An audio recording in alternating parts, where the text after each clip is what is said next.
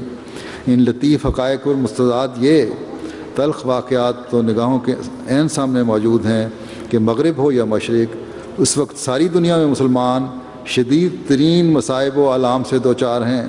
گویا عزت و وقار کے ساتھ ساتھ غیرت ملی کا جنازہ بھی نکل چکا ہے، اور 100 ارب سے زیادہ افراد پر مشتمل عالمی ملت اسلامیہ اس وقت بالفعل کہ غیرت نام تھا جس کا گئی تیمور کے گھر سے کا نقشہ پیش کر رہی ہے۔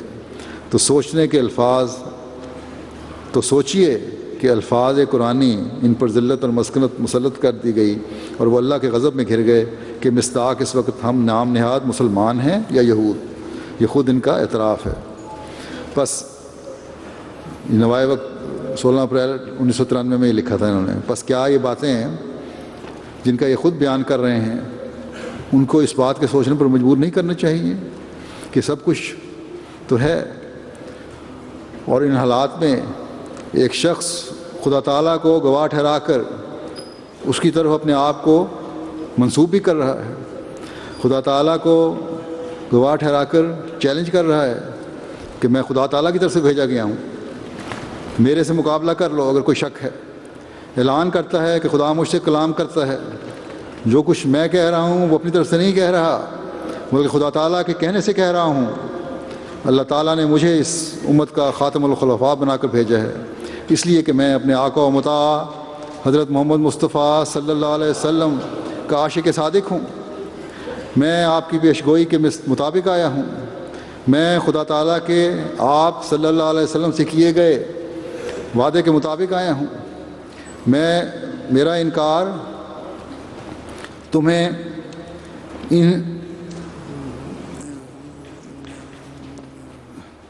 تمہیں انہی نتائج کا حامل بنائے گا جن سے تم گزر رہے ہو۔ سن لو اور یاد رکھو کہ اسلام کی نشت ثانیہ اب میرے ذریعے سے ہی خدا تعالیٰ نے مقدر کر دی ہے۔ کیا تم لوگوں کو اب بھی عقل نہیں آئی کہ اپنی تمام تر کوششوں اور اپنی حکومتوں کی مدد، اپنی دولت کی مدد کے باوجود تم جماعت کی ترقی کو نہیں روک سکے، اللہ تعالیٰ کے فضلوں کو نہیں روک سکے؟ بس سوچو اور غور کرو کہ اگر یہ کسی انسان کا قائم کردہ سلسلہ ہوتا تو کب کا تباہ و برباد ہو چکا ہوتا۔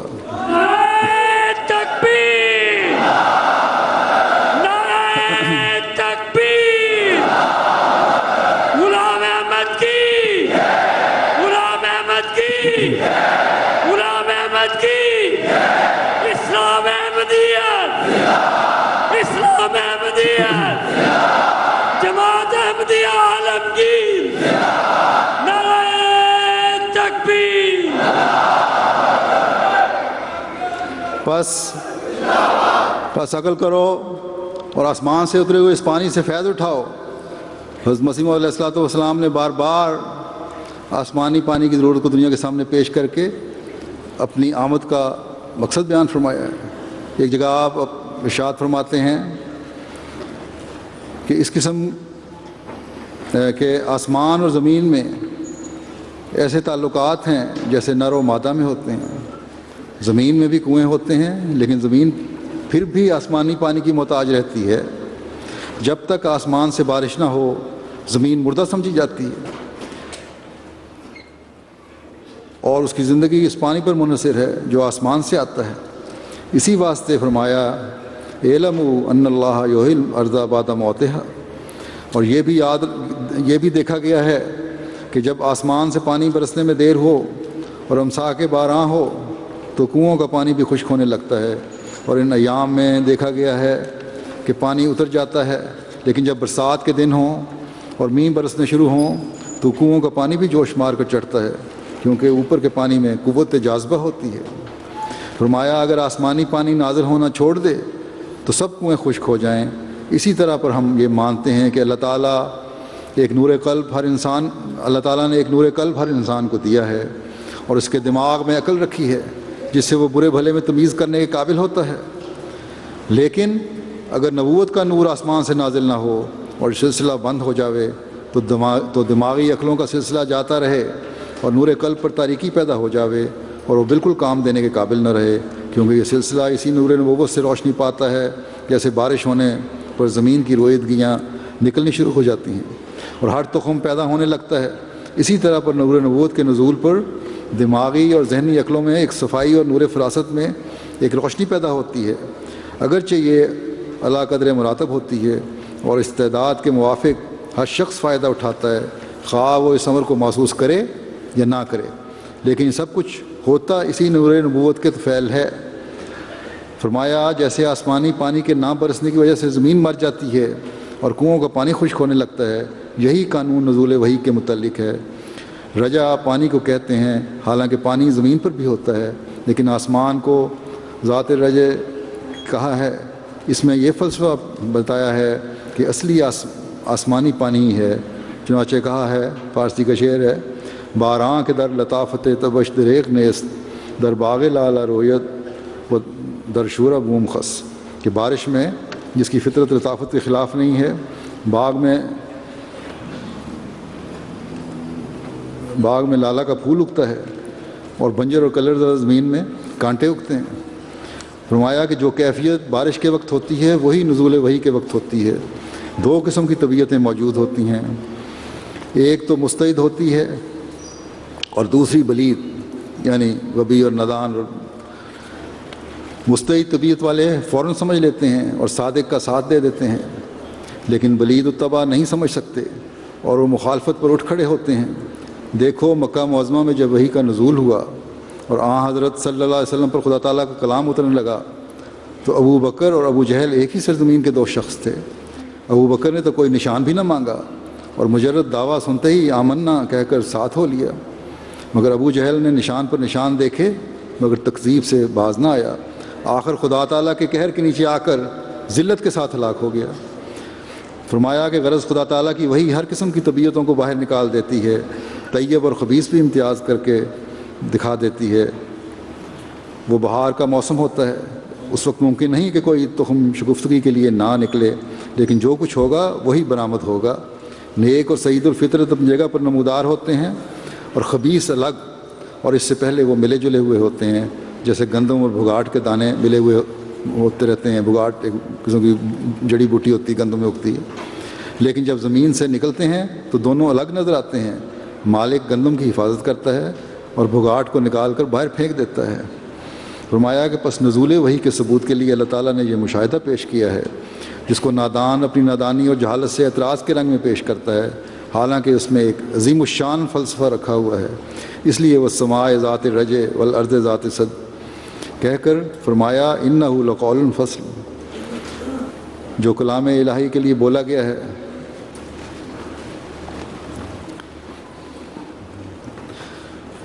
یہ ایک نظری امر تھا، اس کے ثبوت کے لیے بدیہی امر کو پیش کیا ہے، جیسے امسا کے بارہ کے وقت ضرورت ہوتی ہے می کی، اسی طرح پر اس وقت لوگ روحانی پانی کو چاہتے ہیں۔ زمین بالکل مر چکی ہے، یہ زمانہ ظہر الفساد فی البر والبحر کا مصداق ہو گیا ہے۔ جنگل اور سمندر بگڑ چکے ہیں۔ جنگل سے مراد مشرک لوگ اور بحر سے مراد اہل کتاب ہیں۔ جاہل و عالم بھی مراد ہو سکتے ہیں۔ غرض انسانوں کے ہر طبقے میں فساد واقع ہو گیا ہے۔ اب زمانے میں آپ نے سنی لی ان کی باتیں، جس پہلو اور جس رنگ میں دیکھو دنیا کی حالت بدل گئی ہے، روحانیت باقی نہیں رہی اور نہ اس کی تاثیریں نظر آتی ہیں۔ اخلاقی اور عملی کمزوریوں میں ہر چھوٹا بڑا مبتلا ہے۔ خدا پرستی اور خدا شناسی کا نام و نشان مٹا ہوا نظر آتا ہے۔ اس لیے اس وقت ضرورت ہے کہ آسمانی پانی اور نور نبوت کا نزول ہو اور مستعد دلوں کو روشنی بخشے۔ خدا تعالیٰ کا شکر کرو کہ اس نے اپنے فضل سے اس وقت اس نور کو نازل کیا ہے، مگر تھوڑے ہیں جو اس نور سے فائدہ اٹھاتے ہیں۔ یقیناً وہ سعید فطرت فائدہ اٹھاتے ہیں جن کو ایک تڑپ ہوتی ہے کہ پانی کی تلاش کریں۔ کل بھی میں نے بہت سے واقعات سنائے تھے، جلسہ سے پہلے دن جو واقعات سنائے تھے ان میں بھی، حضرت مسیح السلام کے زمانے میں بھی اور اب بھی، کہ کس طرح نیک طبعوں کی اللہ تعالیٰ رہنمائی فرماتا ہے۔ جس طرح حضرت مسیح علیہ السلام کے زمانے میں رہنمائی فرمائی، ان لوگوں نے اس پانی سے اپنی پیاس بجھائی، یہ سلسلہ آج تک جاری ہے۔ اور نیک فطرت اپنی پیاس بجھاتے چلے جا رہے ہیں۔ ایک روحانی انقلاب بیت میں آنے والوں میں پیدا ہو رہا ہے۔ یہ پانی افریقہ میں بھی برس رہا ہے اور ایشیا میں بھی برس رہا ہے اور یورپ میں بھی برس رہا ہے اور امریکہ میں بھی برس رہا ہے، آسٹریلیا میں بھی برس رہا ہے اور جزائر میں بھی برس رہا ہے۔ آج کی عالمی بیت جو ہے اور یہاں ہر قوم کے نمائندگی اس بات کا منہ بولتا ثبوت ہے کہ اللہ تعالیٰ کا فیض اب بھی جاری ہے۔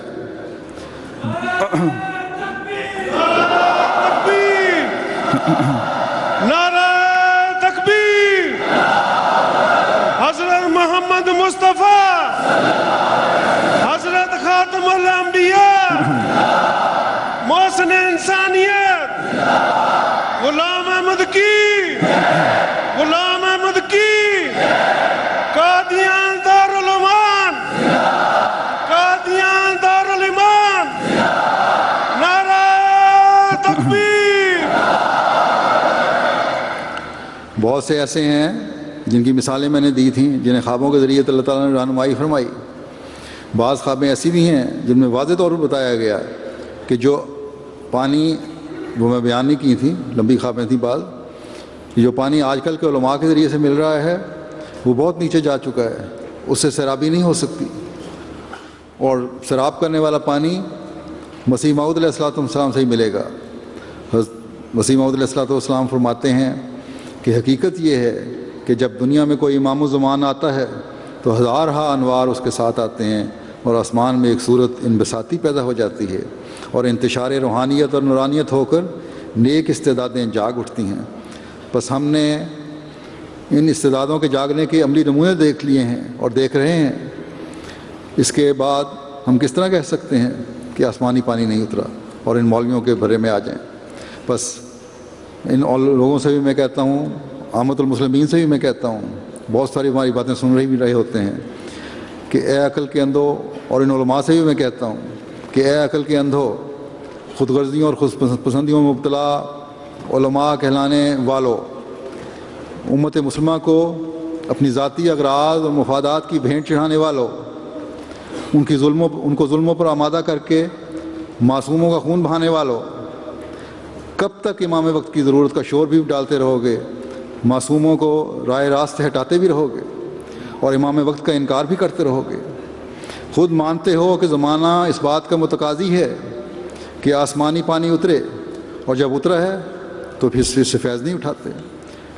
عجیب حالت ہے کہ خدا تعالیٰ کے عذاب کا اعتراف بھی کرتے ہو اور توبہ بھی نہیں کرتے، کیوں کئیوں نے یہ اعتراف بھی کیا اپنے بیانوں میں۔ بس خوف خدا کرو، اگر اپنی حالت نہ بدلی تو کہیں اس سے بڑھ کر اللہ تعالیٰ کے غضب کو بھڑکانے والے نہ بنو جس کا تم خود ذکر کر رہے ہو، اور پھر جب اللہ تعالیٰ کا غضب نازل ہوتا ہے تو وہ کہیں کا نہیں چھوڑتا۔ دنیا کے عمومی حالات، اسلامی ممالک کی اکثریت کی ناگفتہ بے اور افراتفری کی حالت، رعایا اور حکومت کے ایک دوسرے پر ظلم، اور ان ظلموں کی بڑھتی ہوئی داستانیں، شدت پسندوں کی بڑھتی ہوئی سرگرمیاں جو اسلام کے خوبصورت چہرے کو مسخ کرنے کی کوشش کر رہے ہیں، مومن کا گردنیں کاٹنا، غیر مسلموں کو اپنی دولت پر قبضہ دینا، اس لیے کہ تمہاری کرسی بچی رہے، تمہیں اللہ تعالیٰ کا کچھ بھی خوف نہیں دلاتی۔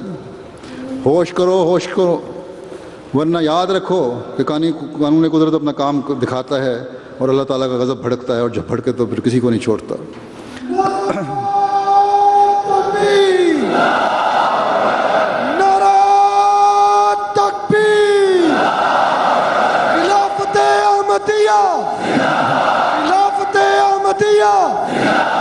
خلافت احمدیہ، حضرت امیر المومنین، حضرت امیر المومنین، حضرت خلیفۃ المسیح الخامس، نعرہ تکبیر۔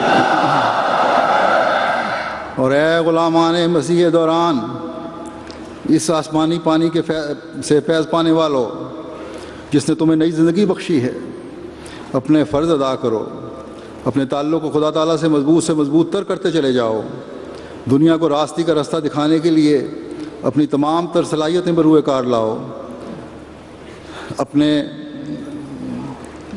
دینی، روحانی، اخلاقی معیاروں کو اونچا سے اونچا کرتے چلے جاؤ، کہ امام الزمان کی بیعت کا حق ادا ہو جائے۔ اس روحانی پانی کے فیض سے اگنے والی وہ فصلیں بنو جو فائدہ مند ہوتی ہیں، جو دوسروں کو بھی فائدہ پہنچاتی ہیں۔ وہ نہریں اور دریا بنو جن پر ہر دم تازہ پانی اترتا رہتا ہے۔ دنیا کی روحانی معدہ اب غلامان مسیح زمان کے ذریعے سے ہی ملنا ہے۔ دنیا کی پیاس اب اس پانی سے بجھنی ہے جو امام الزمان کے ماننے والوں نے مہیا کرنا ہے۔ اب اور کوئی گروہ یا جماعت نہیں ہے جو دنیا کو خدا تعالیٰ کے قریب لانے والا بن سکے۔ اگر ہم نے اپنے فرائض ادا نہ کیے تو ہم بھی پوچھے جائیں گے۔ بس ہمیں بھی اپنا سب کچھ خدا تعالیٰ کی رضا کے تابع کرنے کی ضرورت ہے۔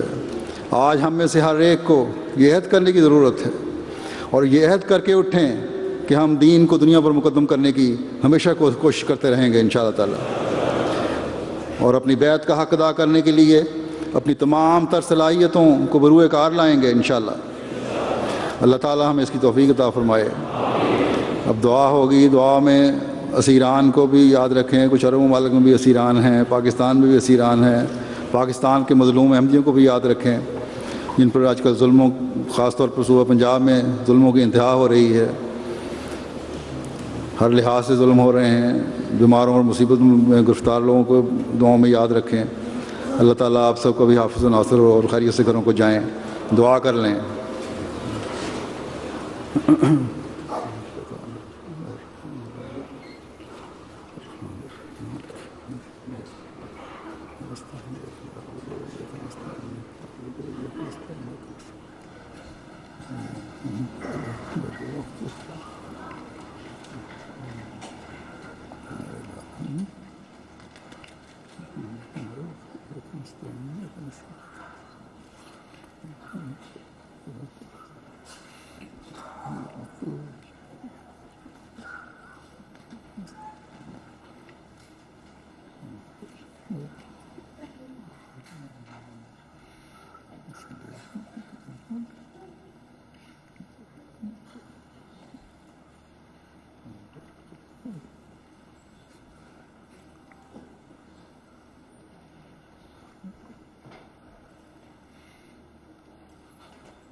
آمین۔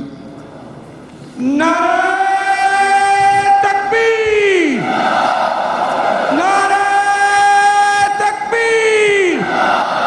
حضرت محمد مصطفیٰ، حضرت خاتم الانبیاء، محسن انسانیت، غلام احمد کی، غلام احمد کی، غلام احمد کی، اسلام احمدیت، خلافت احمدیہ، حضرت امیر المومنین، حضرت امیر المومنین، جماعت احمدیہ عالمگیر، شہداء احمدیت، اسیران راہ مولا، جماعت احمدیہ عالمگیر، جلسہ سالانہ برطانیہ، قادیان دارالامان، قادیان دارالامان، نعرہ تکبیر۔ اس سال حاضری جو ہے جلسے کی اللہ تعالیٰ کے فضل سے لوگوں کو تو بہت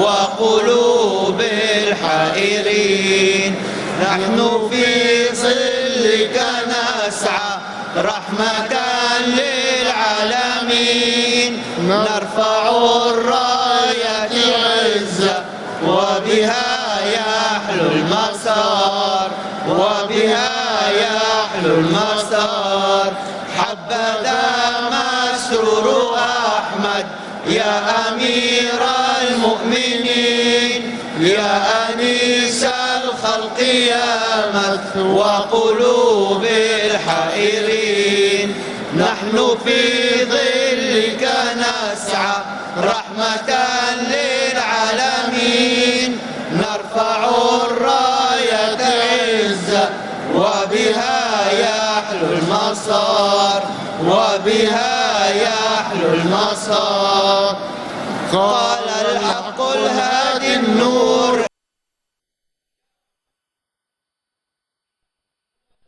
النور إني معك يا مسرور إني معك وملائكتي ترفع ذكرك بالمعمور بشرى يا ابن رسول الله وحفيد من اتبع خطاه بشرى يا ابن رسول الله وحفيد من اتبع خطاه مهدي مبعوث فينا ومطاع وهو المأمور نحن بصدق بايعناك وعلى العهد عاهدناك نحن بصدق بايعناك وعلى العهد عاهدناك إنا معك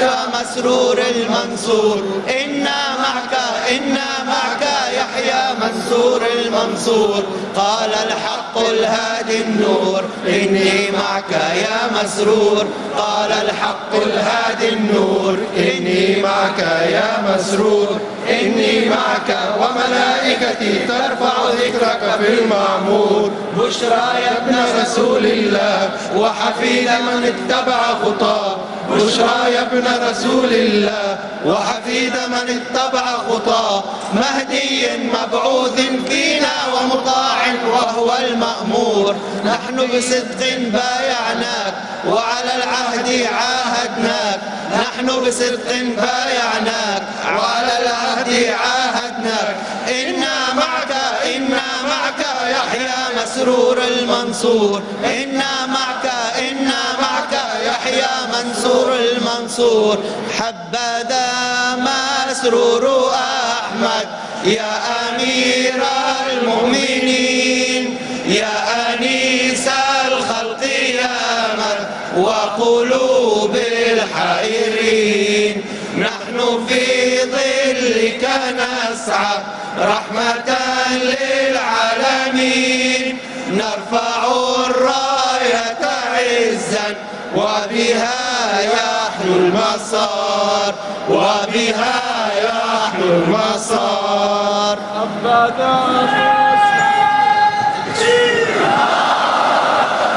اللهم صل على محمد وآل محمد وبارك وسلم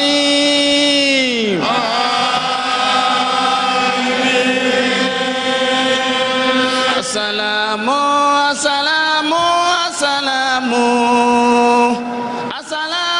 عليكم يا جماعة السلام عليكم يا جماعة السلام عليكم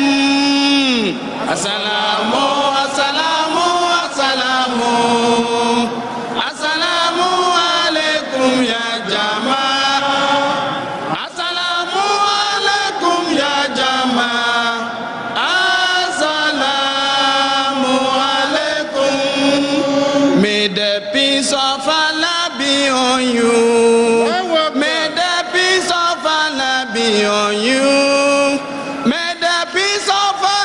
be on you. May Allah's peace be unto you. Assalamu, assalamu, assalamu, assalamu, assalamu alaikum ya Jamaa. Assalamu alaikum ya Jamaa. Assalamu alaikum. Assalamu, assalamu, assalamu, assalamu alaikum ya Jamaa. Assalamu alaikum ya Jamaa. Assalamu alaikum. Assalamu, assalamu, assalamu, assalamu alaikum ya Jamaa. Assalamu alaikum ya Jamaa. Assalamu alaikum. May the peace of Allah be on you. May the peace of Allah be on you. May the peace of Allah be on you. May Allah's peace be unto you. Assalamu, assalamu, assalamu, assalamu alaikum ya Jamaa. Assalamu alaikum ya Jamaa. Assalamu alaikum. La ilaha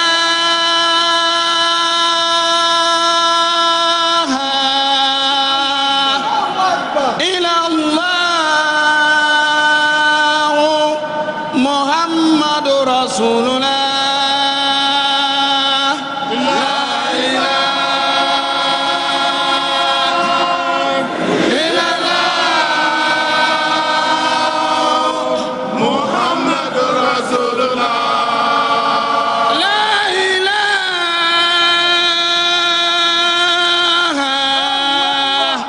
illallah Muhammadur Rasulullah.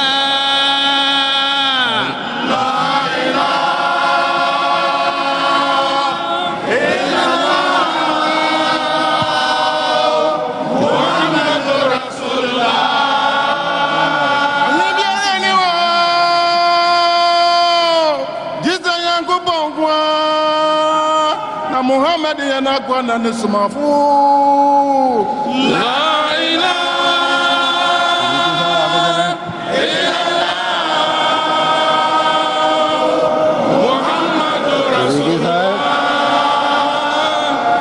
Nisokani Wampahana Wankong Kong Kong Kong Kong Kong Muhammadu Namatumo.